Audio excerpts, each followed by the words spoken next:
Wait, I know you've heard the official version about Columbus and 1492, but you have never heard what we are going to discuss today. Have you ever wondered why in history textbooks, the first great civilization of the Americas, the Olmecs, is always described as mysterious and sudden?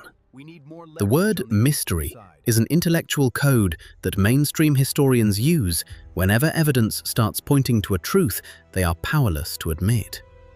Today, we are going to crack that code. We won't rely on guesswork or loose interpretations. We are putting hard evidence on the table.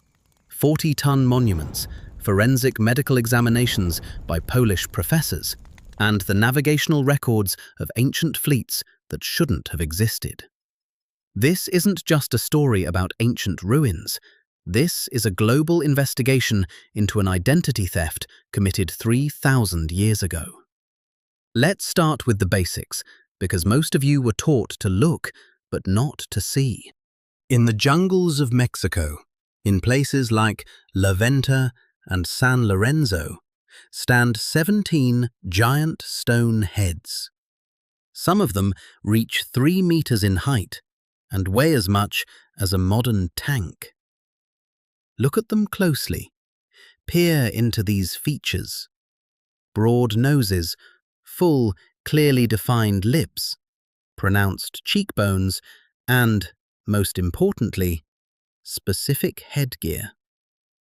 In mainstream academia, they'll tell you these are stylized portraits of local chieftains. But let's be honest. If you saw these faces on the street in Lagos, Accra, or Conakry, you wouldn't have a single doubt about their origins. These monuments aren't the fantasy of sculptors. This is stone photography frozen in basalt.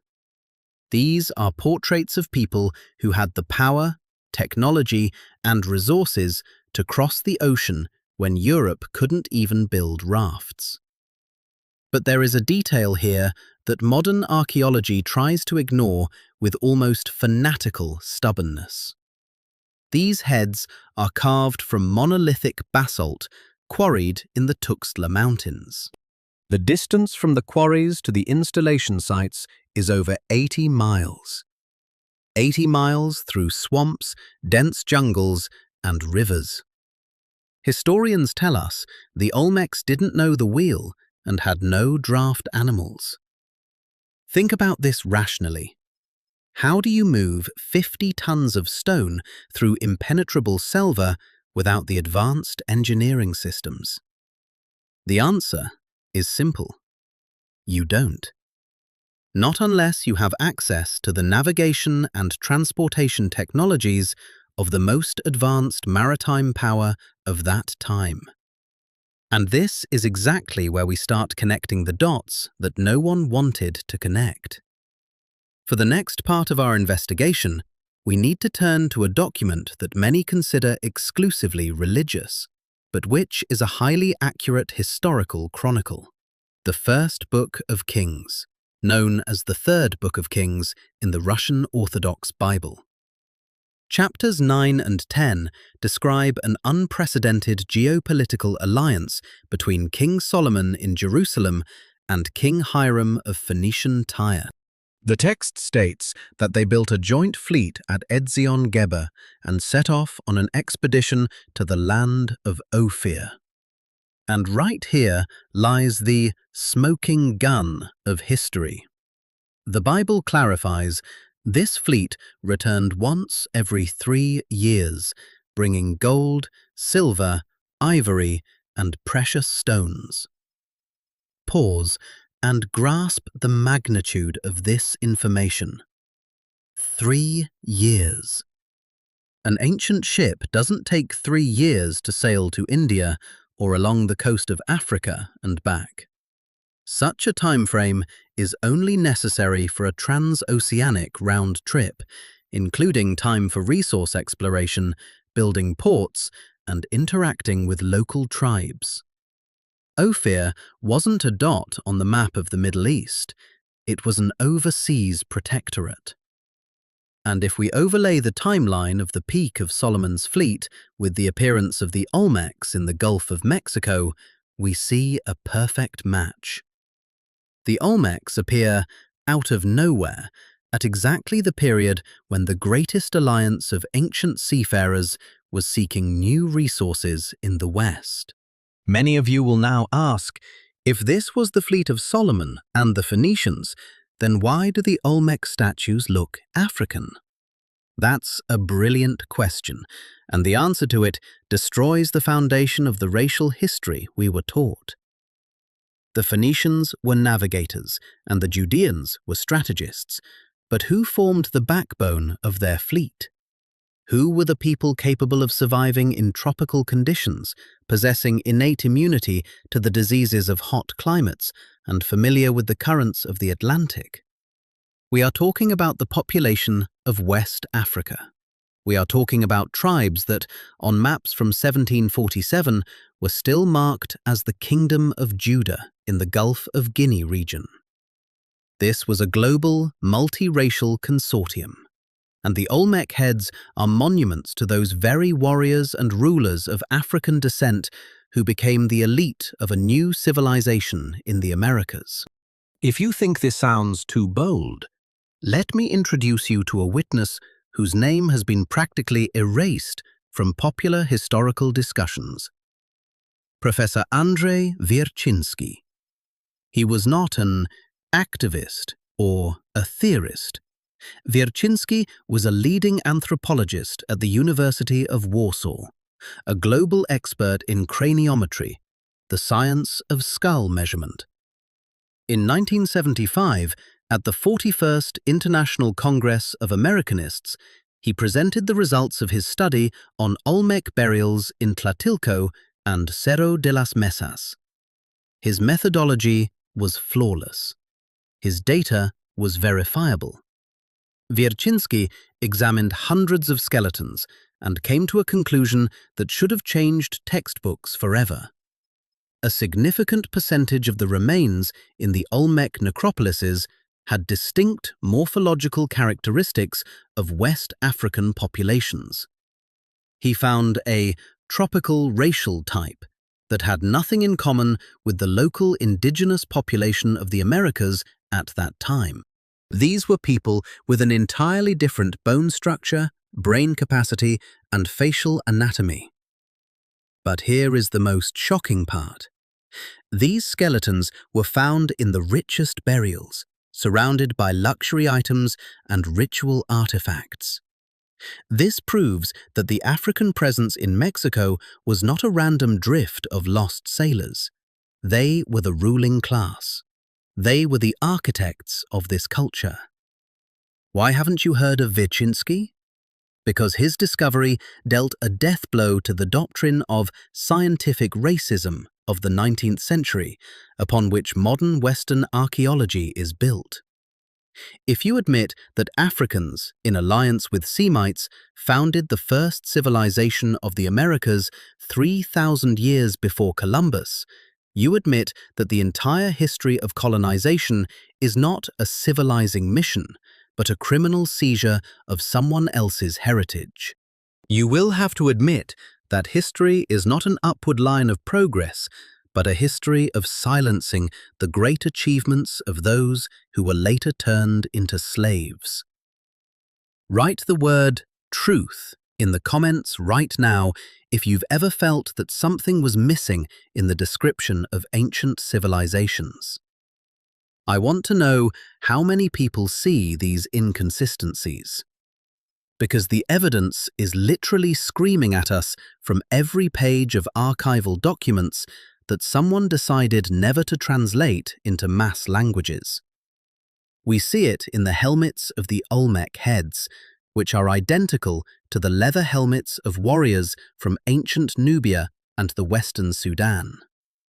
We see it in hieroglyphs that linguists like Dr. Leo Wiener of Harvard linked to the West African Mande languages as early as the beginning of the 20th century. But this is just the tip of the iceberg. The Olmecs didn't just build pyramids. They laid the foundation of what we call American culture, from the jaguar cult to highly complex calendars. And all this was done by people who came from the East on ships. In the next part of our investigation, we will move on to evidence that cannot be refuted by words, because it is written in the very biological fabric of humanity, in DNA.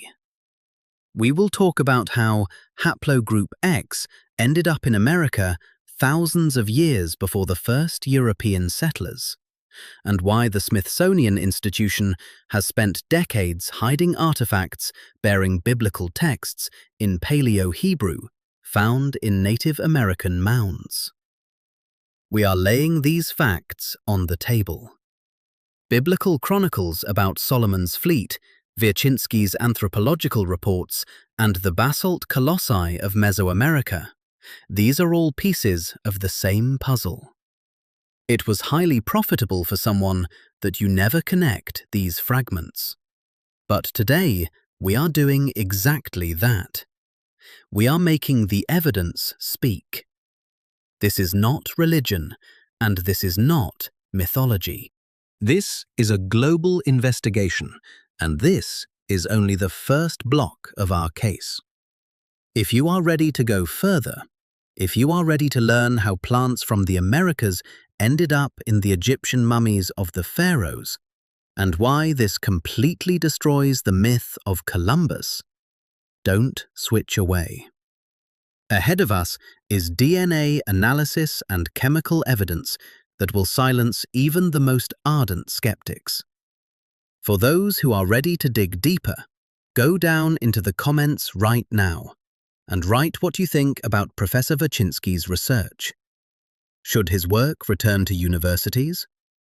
We read every comment.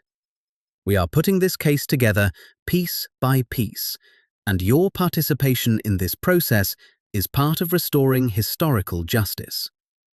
You have the right to know your true history. You have the right to know whose faces are actually carved in the jungles of Mexico, and why the Portuguese archives in Lisbon still hold the maps that Columbus used not to discover the new, but to return to the old. Stay with us. This investigation is just beginning.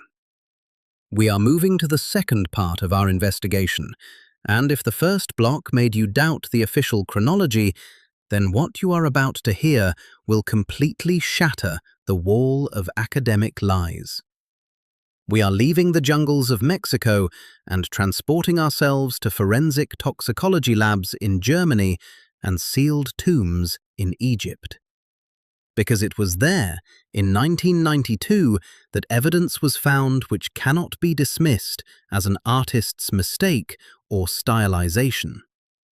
It is a chemical fact recorded in the hair and bones of ancient rulers. Dr. Svetla Balabanova, a highly respected German toxicologist, was conducting a routine analysis on the remains of the Egyptian priestess Henut Tawi, who lived 1,000 years before our era. She was looking for traces of opium or oils, but she found something that physically could not have been there: cocaine and nicotine. Take a deep breath and ponder the absurdity of this situation from the perspective of your school teachers. Cocaine is extracted from the coca plant, which until 1492 grew exclusively in South America in the Andes. Tobacco, the plant Nicotiana tabacum, is also a native of the New World. Before Columbus, these plants officially did not exist in Africa or Eurasia. Nevertheless, Balabanova found traces of them in the body of a priestess who was buried 3,000 years before Spanish caravels left the port of Palos. This discovery caused such a shockwave in the scientific community that Balabanova began receiving death threats, and attempts were made to discredit her work in every possible way. Critics screamed about sample contamination or modern impurities. But Balabanova did what a real investigator does. She expanded her sample size. She tested hundreds of mummies from different periods and different regions of Egypt. The result remained unchanged. A significant portion of the ancient Egyptian elite consumed products that could only be obtained in the Americas. This is the very smoking gun that proves the existence of a regular, well-established trade route across the Atlantic during the Bronze and early Iron Ages. But who controlled this route? Who was the vital link that delivered coca leaves from Peru and Mexico to the tables of pharaohs and priests in Thebes? The answer brings us back to that very same global consortium: King Solomon's fleet, Phoenician navigators, and West African seafarers. If you still doubt this, write the word cocaine in the comments. This is a code word for those who understand. Chemistry doesn't lie. Only the people who write textbooks do. Mainstream science hit a dead end. To acknowledge Balabanova's discovery is to admit that the story of a wild and isolated America was invented in the 19th century to justify slavery and colonialism.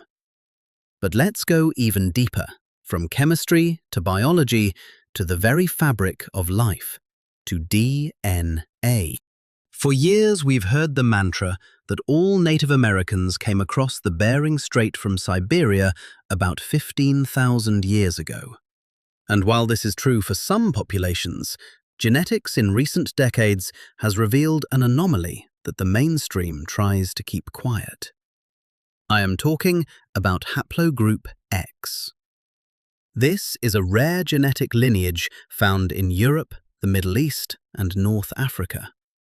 But here's what's strange: it is completely absent in Siberia and East Asia. Yet, it suddenly appears in certain groups of Native Americans, such as the Algonquian, Iroquois, and Cherokee. How did a specific Middle Eastern and North African genetic marker end up in the heart of America long before Columbus? The answer lies in those very Olmec burials we discussed in the first block. When you combine the craniometric data of Professor Wierciński, who found West African skulls in Mexico, with the presence of haplogroup X, the picture becomes crystal clear. This wasn't a random migration. It was a purposeful colonization conducted by people who shared genetic roots with the peoples of the Levant and North Africa. The very people who made up the elite of King Solomon's fleet. We are seeing the execution of an ancient strategic plan. The biblical Ophir, for whose gold Solomon sent his ships every 3 years, was not a mythical land. It was a real territory in the New World, where African warriors and engineers, in alliance with Phoenicians, built the ports and temples that we today call Olmec centers. Why is this important right now? Because it changes our entire understanding of who the true Israelites are and where they were scattered. If we admit that ancient Judeans and their African allies ruled the Atlantic 3,000 years before the British, then we must admit that the history of black people in the Americas does not begin in the hold of a slave ship, but on the captain's bridge of Solomon's ships and the thrones of Olmec chieftains. It was vital for someone to turn kings and navigators into a voiceless commodity. That is exactly why the Smithsonian Institution and other global entities have spent decades confiscating artifacts found in American burial mounds. I'm talking about tablets with texts in Paleo-Hebrew, gold jewelry with Phoenician symbolism, and coins from the Bar Kokhba revolt found in Kentucky and Ohio. Every time a farmer in the 19th century found a stone with commandments in ancient Hebrew in the ground, official science declared it a hoax. But think about it. Why would a simple farmer in the 1860s, who didn't even know the basics of linguistics, forge an artifact in the rarest dialect of Paleo-Hebrew, which scientists only deciphered decades later? It's impossible. Forgery requires knowledge that didn't exist then. The only logical conclusion is these objects were always there. They were left by people who brought culture, a calendar, and the belief in one God to America long before Christianity became the state religion of Rome. In this investigation, we are reaching a point where the sheer quantity of evidence turns into quality. We have architectural similarities between the step pyramids of Nigeria, Egypt, and Mexico. We have linguistic links between the Mande languages of West Africa and the languages of the ancient Maya and Olmecs, as pointed out by the great Harvard scholar Leo Wiener. We have chemical traces of American plants in the bodies of pharaohs. And we have stone portraits of African chiefs in the jungles of Central America. All these threads lead to one point, to a point where the ancient kingdom of Israel was not a tiny speck on the map of the Middle East, but a global maritime empire working in symbiosis with the great civilizations of Africa. Many of you feel this inside. It's the awakening of ancestral memory. You understand that history is much grander than they tried to brainwash you into believing. Right now, write the word heritage in the comments if you are ready to accept this version of history. We are not just retelling myths. We are restoring the legal chain of ownership of the planet. We are showing how, through a series of wars, inquisitions, and the deliberate destruction of archives, the world was reformatted to suit the needs of one specific group that decided to become the sole source of civilization. Consider what Ivan van Sertima, the great scholar and author of They Came Before Columbus, said. He documented that the African presence in ancient America was so massive that it shaped the religious cults of the Native Americans, including the image of the feathered serpent Quetzalcoatl, who in some legends is described as a light-skinned man with a beard, a description perfectly fitting a Phoenician or Levantine traveling surrounded by his African warriors. We see here not a clash of cultures, but their great merger.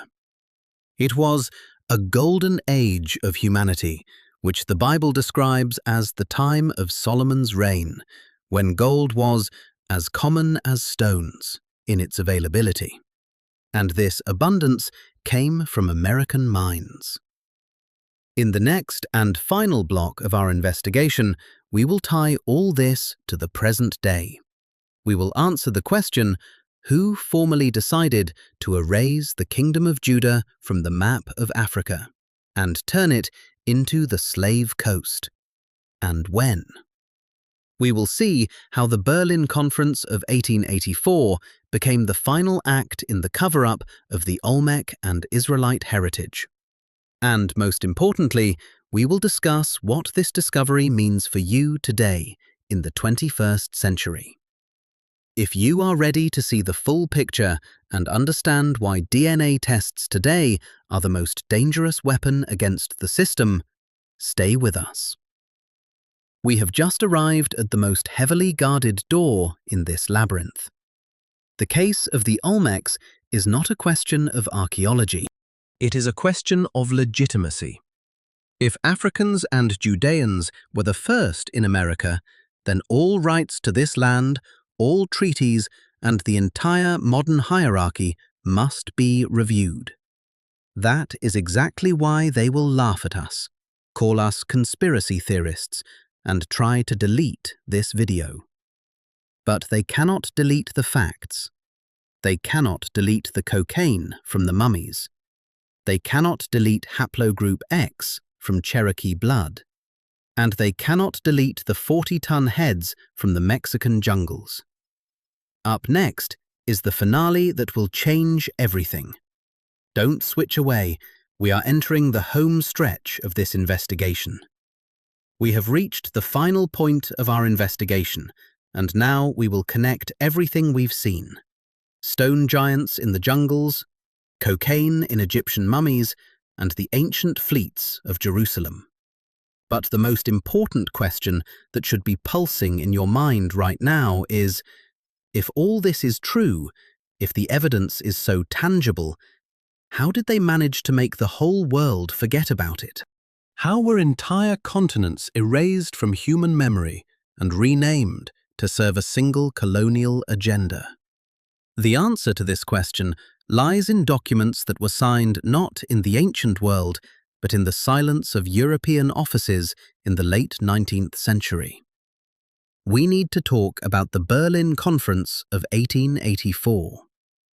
This event is called the Scramble for Africa in textbooks, but in reality, it was the greatest meaning-cleansing operation in history. Imagine 14 states gathered around a map of a vast continent. They weren't just dividing land, they were dividing identity. It was then that a formal decision was made to remove names like the Kingdom of Judah on the coast of the Gulf of Guinea from the maps and replace them with the faceless Slave Coast, Gold Coast, or Ivory Coast. This wasn't for administrative convenience. It was the deliberate assassination of geographical memory. If you call the land by its true biblical name, it will be hard to explain why you are turning its inhabitants into merchandise. But if you declare this land a savage territory with no history, you get carte blanche for any crimes. The Olmec heritage in America and the Israelite heritage in Africa were declared non-existent at the exact same moment because they are two sides of the same coin. Pause and look at this logical chain.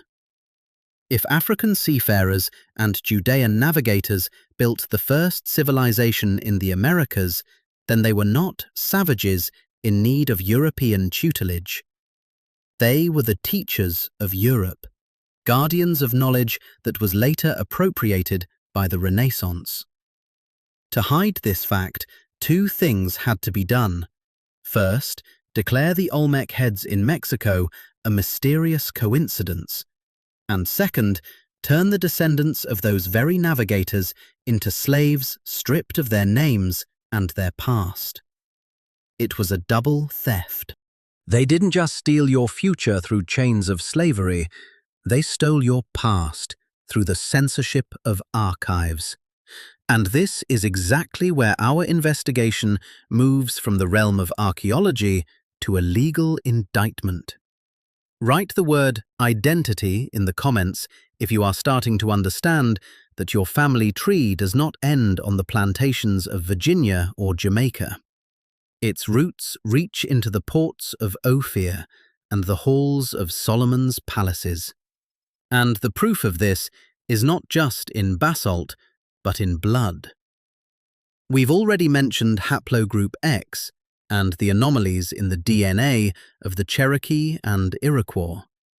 But let's look at the situation today. Why is it so difficult in some countries today to legally conduct ethnic DNA testing without government oversight?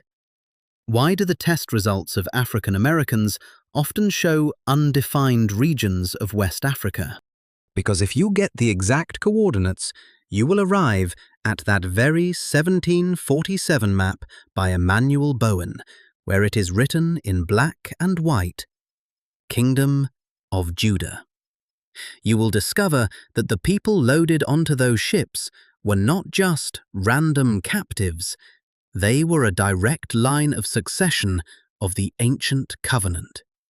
This is the reason why Olmec artifacts with inscriptions in Paleo-Hebrew are still languishing in the vaults of the Smithsonian Institution. This is the reason why Stephen Darby and other researchers spent decades proving the connection between the prophecy of Deuteronomy 28 and the actual routes of slave ships. Deuteronomy speaks of a people who will be brought back into Egypt in ships, and as we have already established, Mizraim or Egypt in the ancient understanding meant any place of extreme oppression and bondage. If the Olmec civilization was created by a free union of Jerusalem and Africa, then the destruction of this connection and the subsequent enslavement is a mirror reflection of the fall and dispersion of Israel. The Olmec heads are not just monuments. They are silent witnesses to who you were before the world decided to reformat you. Look at these 40-ton colossi one more time. They are wearing helmets. The mainstream says these are helmets for a ball game, but look at the reliefs of ancient Assyria and Phoenicia. Warriors and elite guards wore exactly the same protective headgear. The Olmecs immortalized their army, their defense. They immortalized the very fleet that controlled the Atlantic 3,000 years ago. When Columbus set sail, he used the maps of Piri Reis and the records of Arab geographers who knew perfectly well about these lands. Columbus was not a discoverer. He was a repo man, sent to collect what once belonged to others. He was looking for the gold of Ophir, which he had read about in the works of Isaac Abarbanel and the texts of Solomon. He knew where he was sailing, and he knew who he would meet there. This whole story about the discovery of America is nothing but a facade. Behind it hides a tragedy of global proportions, the destruction of an ancient, highly advanced world where Africa and the Middle East were the leaders of progress. The destruction of the Olmec archives, if they were on paper or bark, or their deliberate burial underground, is an act of cultural genocide. But stones cannot be forced to stay silent forever. Genetics cannot be erased permanently. Today, thanks to the internet and access to digitized archives, we are beginning to see the whole picture. We see that the pyramids of Mexico and the ziggurats of Mesopotamia are the product of the exact same engineering genius. We see that haplogroup E1b1a unites those who built these civilizations in Africa and those who are in the diaspora today. What does this mean for you today? It means you are not a product of slavery. You are the heirs of kings and navigators who ruled the world when others were just learning to make fire. The Olmecs are your mirror. When you look at these heads in the jungles of Mexico, you are looking into the faces of your ancestors who knew no fear of the ocean.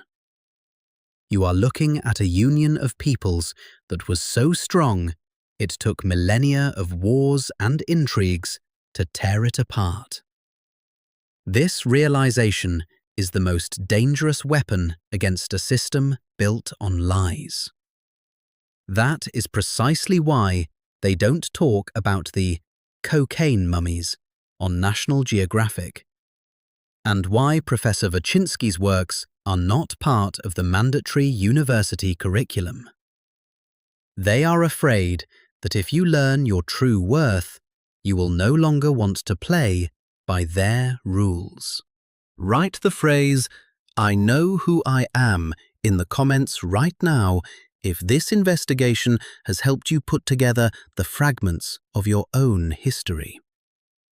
We are not just discussing archaeology, we are restoring justice.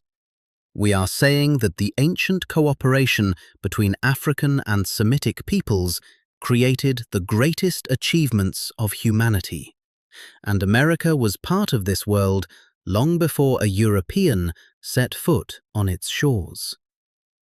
The Olmecs, the Phoenicians, Solomon's fleet, these are not separate stories. They are one grand saga of greatness that was betrayed and forgotten. But the time of oblivion is coming to an end. The evidence is on the table. The chemistry of mummies, Native American DNA, old maps where the kingdom of Judah takes its rightful place, and stone giants looking at us through the centuries. This case cannot be closed until the truth becomes common knowledge. We will keep digging. We will keep finding hidden documents, and we will analyze the data they are trying to filter out. History does not belong to those who write it. It belongs to those who lived it. And the Olmecs are your living testimony. If this video made you think, if it sparked a desire in you to investigate further, subscribe to our channel. We will be publishing part 2, where we will break down specific linguistic evidence, how words from the Hebrew language and the languages of West Africa are encoded in the names of cities and rivers all across the Americas. It will be an even deeper dive into the secrets they couldn't hide completely. Share this video. Send it to those who still believe the fairy tales about Columbus. Let them see the heads. Let them hear about the DNA. Let them try to explain the cocaine mummies. The truth has a way of coming to light, even if it was buried 3,000 years deep in the Mexican selva. We are wrapping up this block, but our investigation continues. We will stand our ground until every piece of this puzzle falls into place. Your history is your power, and no one will ever be able to take it from you again as long as you are willing to seek the truth. Remember, history does not forgive comfortable answers. It demands honest questions. And today, we asked the most important ones. Stay with us, because coming up next is the exposure of what the Vatican archives are really hiding about the Black Madonnas and their connection to the true tribes of Israel. This is just the beginning. Our global investigation is moving to a new level. Thank you for being with us on this quest for truth. Guard your identity. It is the only thing that truly belongs to you. See you in the next video, where we will finally tear the covers off the greatest historical hoax of all time.